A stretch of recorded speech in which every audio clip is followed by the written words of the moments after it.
you know what it is?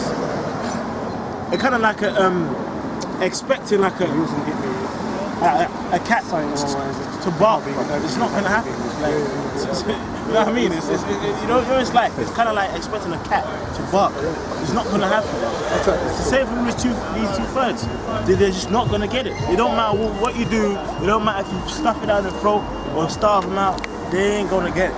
That's right, man. They can't hear that tune. They don't have the ears. My sheep hear my voice and they just cannot hear. Oh, I'm a preceptor. You know, they're wondering. I have scripture. Lost. This is Isaiah 6 and 9. And he said, go and tell this people, hear ye indeed, but understand not. So it's like, yeah, man, you're the Israelites. He's just there. Yeah, man, you know, he's just hearing it, but understand not. And see ye indeed, but perceive not. Yeah, I saw you, man. You man were up. You guys, you're up for sure. Yeah. Hold it up. Hold it up. Yeah. Yeah, man. Hold it down. Hold it down.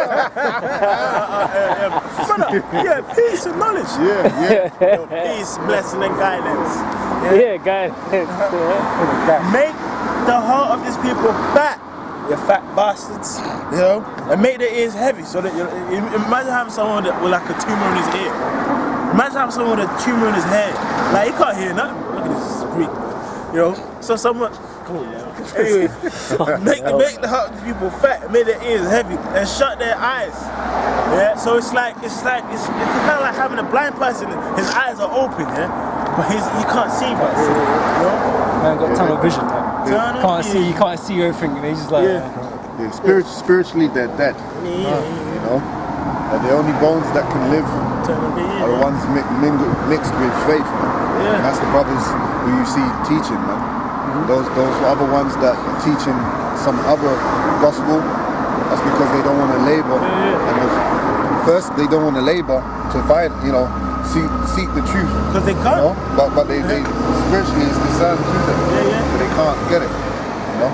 It says, lest they see with their eyes and hear with their ears. So you know, Jake, I hear that, you know, all of that, hear that still, all of that shit. But it says, and understand with their heart and convert and be healed. Then said I, Lord, how long? So you know, like, is it a month that these guys gonna be blinded for? Is it a week? What was the scripture say? And he said, and he answered, until the cities be wasted without inhabitants. Why? Bye. I'm trying to get it. You know what it is. You're gonna get it. You know what it is. Like, I was just coming around. You know when you said he's black, I just starting to make. It makes sense. ICBM in black card. You're gonna get it. I'm just coming around. I think, you know what? I ain't there yet. I'm coming around. I'm starting to get it. Starting to get it. You know? Hey, Rain it upon them. Rain it upon them. Yeah. It's good to say, but they should be a quick understanding. Yeah, that's it. We ain't got time to be waiting around till you get it. Yeah. We're giving it to you, man. You better get it or you don't get it, man. It's kind of like spoon feeding the baby, and he's not happy. It comes to say you're gonna fucking grab him head and feed it, and it's kind of the same thing. You know, when you first come in, but you just be binge watching videos, you know, for like 12 hours. You're not taking notes. Yeah. You know, it's just going by, and then if you actually to recount what you've learned, nothing, man. Because you ain't really understood what you were watching. It was just entertainment. Yeah. I got a scripture. It's like just go on to that, man. You know, because the same. I was gonna say, with regards to these dudes, man. It's gone in my head, bro. I got a precept. Basically, like the brother was saying, man. It was basically that's called malnourishment, man. Yeah, man. You know, these guys, they're malnourished. And I'm just going to read 2 Timothy 3 and 15. And that from a child thou hast known the holy scriptures, which are able to make thee wise unto salvation through faith, which is in Yahweh Shai. All right. Through faith. So from a child we had that nourishment. When we heard the truth, it was mixed with faith, and we were nourished. But those other guys, you know, like the brother gave you the analogy, you know, the baby with food. If it don't eat, it's going to be malnourished, and that's spiritually what these guys are. They come up to us, you know, with zeal for the truth, but not according to knowledge. You know, I heard about the Israelites, but I don't think. Like, I think God loves everyone. Malnourished, man. You know, that's what they do. Yeah, that's what I was gonna say, man. Because like, you can. Jay can get an idea for things. He thinking, yeah, you know, I kind of get it, but you know, it's not there yet. I need the time. I need to get, you know, we ain't got all day. The Lord ain't got all day. Yeah, that's it. But I was gonna say, but that's a little bit different from those that, you know, that don't know if they can do it. They believe it. They don't know if they can do it or not. You know, because the Lord will get you in that position where you do it. Yeah. You know, because you got the knowledge and you believe in it, but you're kind of scared or whatever. You know, you don't think you're ready to go out and do whatever. Hey, you might not think you're ready, but no one really ever is. Yeah. You know what I'm saying? Just like, you know, any of you dads out there, no one's really ready to be a parent yet. I was about to say that. You know what I'm saying? It just happens and you just got to deal with it. Ready to be you know? You ain't really off. Like. I'm glad. But it's just like that. But you guys that, you know, I don't know if I kind of get it, but kind of get it, man. You ain't gonna get it. You ain't gonna get it, man. You know, you're just not made for it. Ecclesiastes 12:1. Remember now that I created in the days of thy youth, while the evil days come not, nor the years draw nigh. Yeah. Which is spiritual, because the scripture speaks about the comforter, which shall put you in what? Remembrance of all things. Right? So that's what it's really saying. Because really the days of our actual youth is really us coming in with faith as a child. You know why? Because you have some men who obviously come in faith as kids. Like me, I came in the truth at 16. But then you have other men who come in the truth in like their 40s, 30s, whatever. But really, the actual time period of our youth is the first, you know, that innocence, you know, before you come in. Simple, but you're just learning, you're growing, you know? Go ahead. And it says, while the evil days come not, nor the years draw nigh, when thou shalt say, I have no pleasure in them. Yeah. Whilst what? Whilst what? Read that? It says, while the years draw He's so nigh. proud, man. You see that? That demon shirt? He said, I may be wrong, but it's unlikely. Highly unlikely. Highly unlikely. That's like Edomite pride. That's why he was smiling. You know, but it's not absolute. You know, and you're gonna find out you're just a punk on the earth, man. When the years draw nigh, when thou shalt say, I have no pleasure in them. That's right. I have a precept. Have you got one? Read it. Brother, yeah. This is Ecclesiasticus. That's spirit. I put my picture down. This is Ecclesiasticus. I said he's probably holding it, so let's That's chest right there. Yeah, go ahead. Ecclesiasticus 5 and 7. Make no tarrying to turn to the Lord. Yeah, you know what it is? I mean, I saw you like 015. Yeah. You know that man. I see you 015 there. You know that brother used to have afro, all of that. Yeah, you know all the details. All the details. Yeah, I remember that guy. What? Is he still there? All of that stuff. Go ahead. Oh, Baba Kashak, you did it from the top. Still teaching. What you were saying resonates. Go ahead, bro. Ecclesiasticus chapter 5 from the top. Yeah. Set not thy heart upon thy goods, and say not, I have enough for my life. Good. You know what? I'm not even like. I mean, I ain't got needs. You know, I ain't got wants. I got my 9 to 5. It's not that bad. You know what? Yeah, that's it. That's it. You know what? Yeah, I mean, it's not even that bad Out here, innit? out here. Go ahead. Oh, we're quite the contrary on that, because in the exactly. Apocrypha it tells us to be pilgrims upon the earth. Right. So is that do not reap. That's right. You know? Yeah. That's why it says what? Arise ye and depart, for this is not the arrest. And also, the Apostle Gubar did a video regarding guys getting offended at the word camp. The scriptures talk about us being as soldiers. You know, them that warreth don't entangle themselves with their affairs. Yeah. Entangle. Intertwined. Like Ensnared. for example, right? Like to actually be entangled with something, it's kind of like a web. Like a web. Yeah, you can't you know when a spider catches a fly, you got a trap, you know, boom. But then a thing that's smart or intelligent, be like, nah, nigga, I see the trap. I ain't doing that. Yo? You know, it's like, you know, Jake trying to put your Afro cones through, man, get stuck, man. Like, Yeah. You know, you're trying to get an intention first. Yeah, you have to condition that shit. I was looking at you know, Proverbs 1:20, where it says you know, crieth in the streets. And when you look up the etymology of the word cry, you got various different meanings. Called out, which we know church is ecclesia, which means called out. But then also as soldiers, we're as the brother quoted in the scripture, this is not our rest, rise and depart. That's what you would call a camp. Because an encampment, brother's going to get the definition of military. What do you think a host is? What's a host? Got a host, man. Lord of hosts. That's what I'm saying. The Lord's bringing up raising his armies. It says as much. Yeah. Okay. And this is his host. This is his army, which is a camp. Yeah. Hold on. Okay. Not that we're physical right now. Our camp is spiritual. You know, which is a spiritual camp, man. Okay. But there's gonna come a time where we're going to be imbued with power. Okay? Be imbued. Shrouded. You know, we're going to be possessed in infinity. Possessed! We're going to be possessed! I mean, and we're going to play that role the Most High needs us to play. That's right! On a spiritually physical level. We're going to power up like Brightburn, baby! We're going to just be invigorated in the spirit. But right now, it's a purely vocal, spiritual battle, man. Okay, our position right now is to speak the words of the Heavenly Father, man. That's right. And then there's going to come a time where we're going to do the words of the Heavenly Father. The time when we become hunters. Yeah, we're going to be hunters, man. And everybody else, you pray. You know? Just to land back off to what the brother said about the host. This is Luke 2:13, and suddenly there was with the angel a multitude of the heavenly host praising God.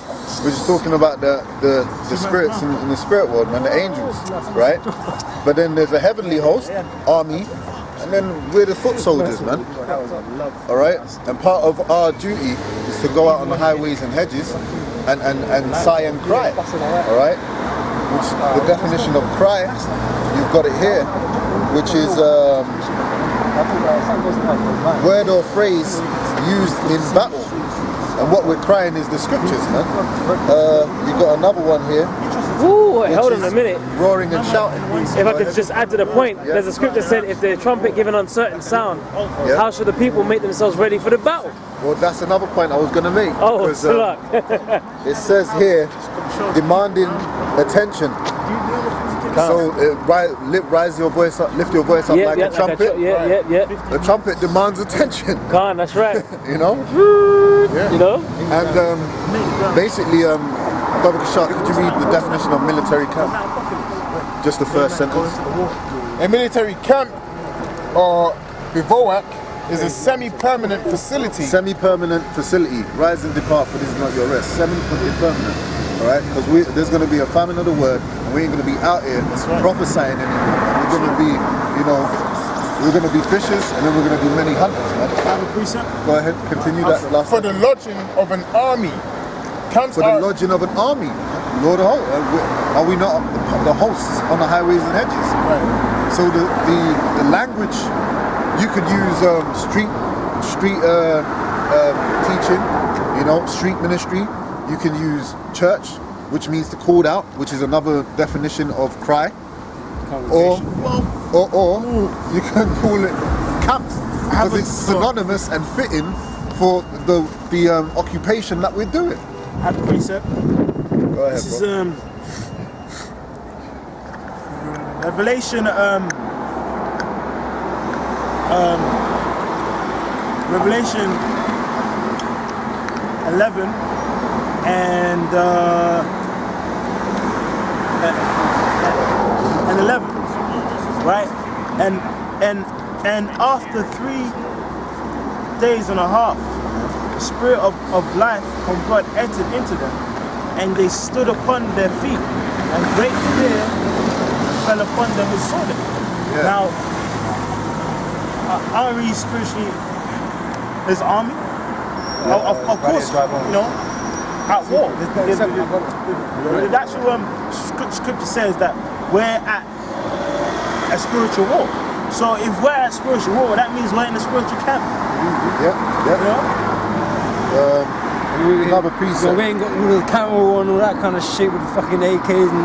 That's what I was gonna say, This, yeah, this is not what this. This is not what this host looks like right now, man. Oh, You know. You got more on that? nah, I ain't got a number. 2 Corinthians 10 and 4. Yeah. For the weapons of our warfare are not carnal. Warfare. I'm not carnal, man. So just because we don't have Tools, the yeah. weapons and all that, We have the spiritual alright? tool. We have the spiritual tool, which is the Bible, the truth. Yeah, the sword. but even in a military camp, man, not That everybody is holds a gun. Yeah. There's many roles in an army, man. Scouts. Okay, they don't all hold guns. Okay, our position right now is not to hold no weaponry, man, because we gotta show our battle is the spiritual one, man. Yeah. Okay, until the time comes where we're amped and juiced up to the max spiritual power, it's gonna be you actually gonna go to war. But right now, our position right now, what we've been tasked to do, because everybody has a job to do. Okay, our job now is to teach the elect, man, to teach. To be watchmen. As a watchman, he don't need a gun. He just needs that vision. Yeah, he won't call it out Yeah, he just need the to vision. warn the people. Blow that trumpet. Yeah, that's right. Trumpet, the binoculars, the vision. Yeah. You know, that's what you gonna need. He needs to cry. Because we gonna wait. Because we have to wait for the commander. Right. You know, we have to wait for the captain, man. Yeah, Captain. The Lord. Because he's gonna one that's gonna lead us there. He's gonna lead the charge, man. This is 2 Ezra 16 and 40. All my people hear my word. And where do we hear that word? Where do people hear the word? On the internet now, prophets of God. mostly, but also in the street, man, on camp. All right. Hear my word. Make you ready to thy battle. Yeah, ready for the battle, man. And this is the prepping. This is the prepping to the battle, because we gotta be spiritually sound before we can be ready for the war. We gotta be spiritually sound, man. Yeah. So that means you gotta get your faith up. Okay, you gotta get your knowledge right. Okay, you gotta get the doctrine right. You gotta be right. You gotta be right before you get ready for the battle, man. Okay, because when you go through the scriptures, you go through some of the battles that you have, man. Those that weren't right went home. Yeah. No, You gotta be right for the battle. It's part of the law. So right now we being prepped. Yeah. We're trying to begin the prepping of others, but we being prepped too. We've been tested to make sure we're fit for the battle. Ephesians. With camp, there's training. Yeah. We're being prepped, making our calling and election short. That's right. You know, in our training, man. You know. Ephesians 6 and 11. Put on the whole armor of God. Right. Oh yes. That ye may be able to stand against the wiles of the devil. So For the rest of the Salakia. Salakia. So who wears armor? You don't see everybody here just walking by with armor. Yes. Because guys at camp wear armor. And that armor is a spiritual armor. In our context. Precept. That's why we use the word camp, because it's more fitting. Yeah. No, because we're army. We're army. And the spiritual armor is greater than your carnal armor, man. Yeah. Go bust your head with your armor on, man. I was gonna say that in Ezekiel, when the bones they came up in the valley. Exceeding great army. Exceeding great army. I was trying to find that. Yeah, what was going on? I asked him to get it first. Okay, that's right, man. After that, I go this. On the point, yeah. Go on. Read that point. Yep. This is Ezekiel chapter 37 Yeah. and verse 10. Right. So I prophesied as he commanded me, and the breath came into them, and they lived and stood up upon their feet. That's why it says that in Revelation. They stood up on their feet and great fear fell upon them. Yeah. It's the dead bones in the valley, which is America, that low land spiritually. But really, it applies to the four corners of the earth, man. Because we really, spiritually, we've got Esau encircled, man. It's like, you know when you're at war, you realize you're fucked. You've got troops there, troops there. Us, we're in the four corners of the earth, man. Yeah, man, they think they're doing the circling, man. They think they got Russia on lock. But it's the men of the Lord in the circle on the whole world, man, because the truth is coming from the four corners. That's it. And, we're just bombarding you with the truth. Attack. Just like in the time of Jericho, man. Yeah. So we had them encircled, man. And in the end, what happened? We blew the trumpets, the wall came down. Exactly. So, and the trumpets